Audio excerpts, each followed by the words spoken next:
Good morning, everyone. And thank you again as you start the presentation. Thank you for all of you.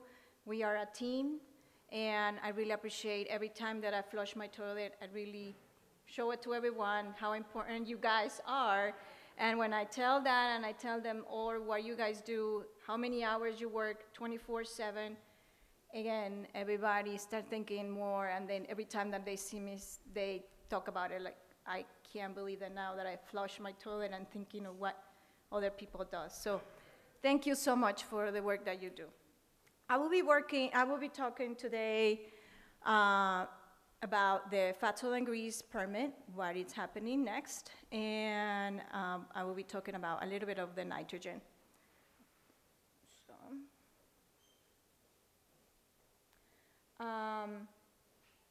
as Lex, Susan, Lex, and at work we call her Lex, by the way, and is Susan. As you know, again, the fats, oil, and grease program started in the federal level around 15 years ago when the sewer bypasses, they were occurring more, and then they required to the states to comply with the rules for collecting fats, oil, and grease in restaurants. So we have the permit for fats, oil, and grease that is going to be expired in October 4, 2025, and we have plans to reissue that permit. I know it has been a lot of questions in regards to that. So we will be, again, we issue on October 5 by 2015. We did a lot of research before we issue the permit. The last time we invited to vendors, we invited to the Food Association, and then we invite you guys to give us your concerns and your comments in regards to the permit when we issue the first time. This time, I don't know if you're familiar or not, but the classification, the permit, it was issued or is issued for the class 3 and 4 restaurants. So there is a classification from the health department that is from 1 to 4, and the classification is based on a type of food safety and risk of foods. That means that sometimes the class 4, if it's exposed by prepared by hot processes held for 4 hours or more. So it depends on, again, how many hours it's kept, that food. So again, it's based on the health issues. And this reclassification, the federal food, the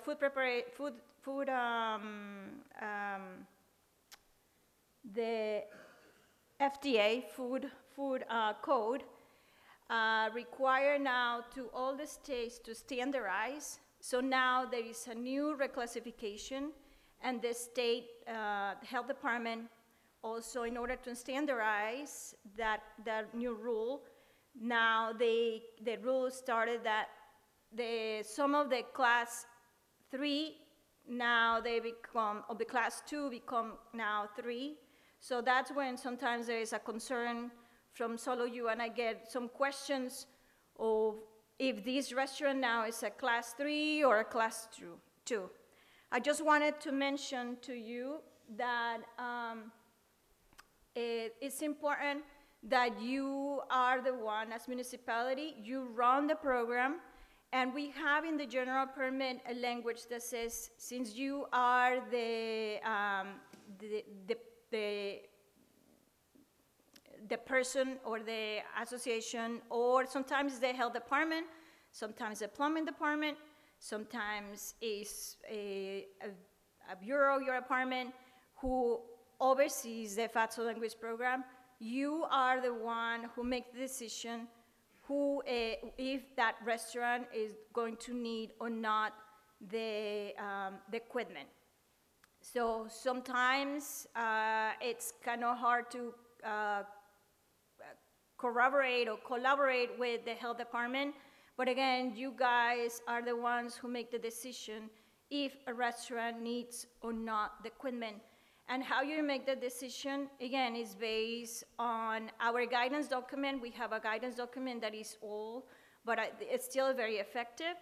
That we have resources where it can tell you based on flow, how much flow is discharged into the restaurant, the quality or quantity of fats, oil, and grease that they are discharging to the sewer line. And also you can check on, depending on that area, if they have many blockages or not. So you can present it, again, to the other departments in your municipality, and that's the way that I see a lot of you. Remember that your sewer ordinance is a super important tool for enforcement. So what we're going to do next is we're going to have, we're going to be require a question again. We're having a questionnaire for you guys to answer and oversee of what are the issues out there, what are your concerns, and we will take that in consideration when we reissue the permit. Next, as you know, the nitrogen general permit, it was just reissued at the beginning of the year. And with that, we have a requirement that, as you have done it before, you were supplying us with the data every month regarding with the nitrogen data. Now, instead of before, many years ago, you guys were reporting it by paper. Then we were sending it electronically by email.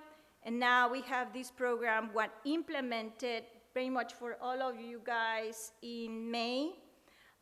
So you started reporting in May with this new electronic system.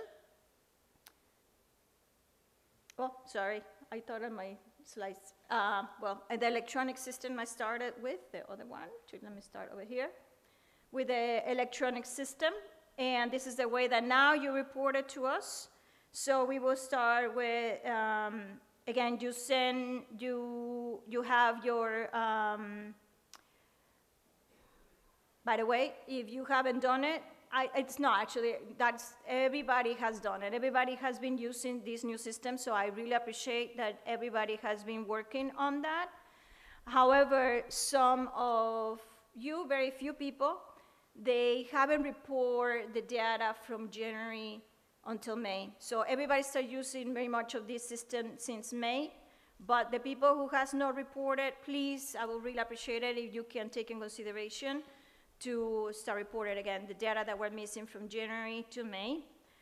One of the concerns that we have overseen in the MPDS permit, there is a rule that if you have a minimum detection level, it should be in your calculation considered as 0.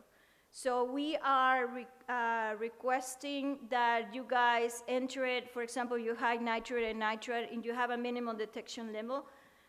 Please report it as 0 in the report, but in the comments section, I don't have a pointer, but in the comments section, we would really appreciate if you let us know what is your minimum detection limit when you have it in nitrate or nitrite. Most of them, I see it like that. TKN, I never see 0. But if you can really do that, I would really appreciate it.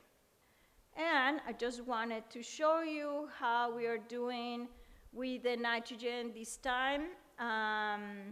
This year, it has been very rainy, as you know, as you have seen it. And then, as you saw it in December, we have really high level of nitrogen due to the storm. And then at the beginning of the year, but fortunately we cannot see it, but in the summer, actually, we have done really well. We are under the permit goal. It's 9,000 equalized, 9,162 equalized pounds. That's our permit, but we are much under, not much under, 8,000 and something. We don't have, I don't know if you can see it here, 8,387 equalized pounds. So crossing fingers for at the end of the year, hopefully we can, you guys are doing a fantastic job. I see that a lot of you guys are much better now on understanding how to handle the storms. And again, when I see that in the summer, all of you, beginning of like April, May, when at a state level, we are in compliance, there is an expectation that we will be very close or we will be under the permit limit. Our permit limit, no permit limit, we needed to remove as a TMDL, it was a requirement to remove to 62.5% removal of nitrogen, and now we are removing to a more than 72% removal for nitrogen. So again, thank you so much for the work that you do. We understand that you are 24/7 working very hard on all of those aspects, but especially for nitrogen, we really appreciate of what you are doing for right now for us and for my kid, who is 11 years old. I really appreciate it. Thank you so much and have a wonderful day.